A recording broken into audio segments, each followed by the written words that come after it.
it's nearly Christmas, and that can only mean one thing: riding a brightly coloured scooter to the beach.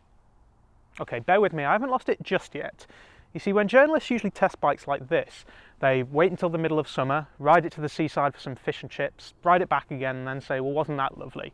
And I'm going to do that too, but instead I've waited till a cold, dark day in December when I've just got over the flu and it's, well, let's check, 2 degrees outside. But that's the whole point. There's no being blinded by summer in this test. But before we get on to that, being a scooter, there is a checklist that we need to go through. Firstly, under-seat storage. Yep, it's got that. What it doesn't have, though, is the ability to accommodate a full-face helmet. Now, I could just get an open-face helmet, but if I'm going to kiss anything under the mistletoe this year, I'd rather it not be the tarmac. You do also get a cubby hole with a charging point for your smartphone, a hook to keep a bag from flying off into traffic, and a small retro luggage rack at the front. And if you're going to be carrying a pillion, rather than a token extension to the seat, they get some nice ergonomically designed foot pegs and a wide plush seat for wide plush bums. Well, so far so good, but I think that's enough standing around in the cold for now. Which way's the water? If you're used to riding a motorbike rather than a scooter, there are a few adjustments that you need to make. Firstly, the fact that this is an automatic rather than a manual. Now that's not too much of a big deal, but it's a little strange when trying to creep forward on the clutch because, well, it doesn't have one, at least not a manual one. You do also feel oddly more exposed than on a bike. I don't really know why that is. Maybe it's because the thing's so light and you're perched on it rather than straddling it. Now this is the Django Evasion 150cc. They also do a 50cc and a 125 version, but if you've got a full license, this is probably the one that you want. When I first rode this, I thought it was a bit slow to accelerate, especially for a 150cc as opposed to a 125, for example. But riding it now actually feels okay. Then again, I was riding with my wife on the back at the time. Not that I'm saying my wife's heavy, that's definitely not what's happening. I know how you think, internet.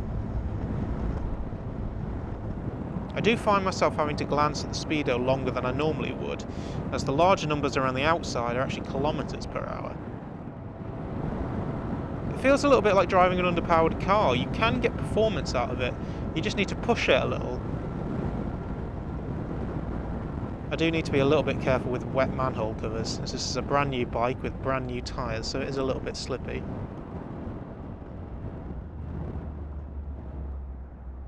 Whenever you indicate, there's quite a loud beep that just keeps going on and on and on, which is a little bit annoying, but then it does make it hard to forget that the indicator is on, so I guess it's a good thing.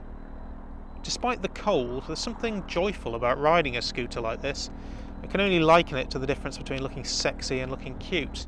Now I can definitely say I don't feel sexy on this thing, but then it would probably take something pretty special to make me look sexy. On the cute front though, I mean, come on, look at it, it's adorable. It's no custom chopper, but I'm still turning heads, and whenever I stop, I'm yet to have someone not come up to me and compliment me on it. And there she blows, the harbour and my fish and chips await.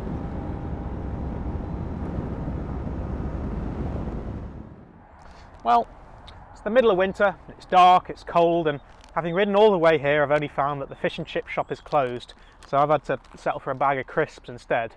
Not exactly what I had in mind, but despite all of that, I've really enjoyed riding the Django.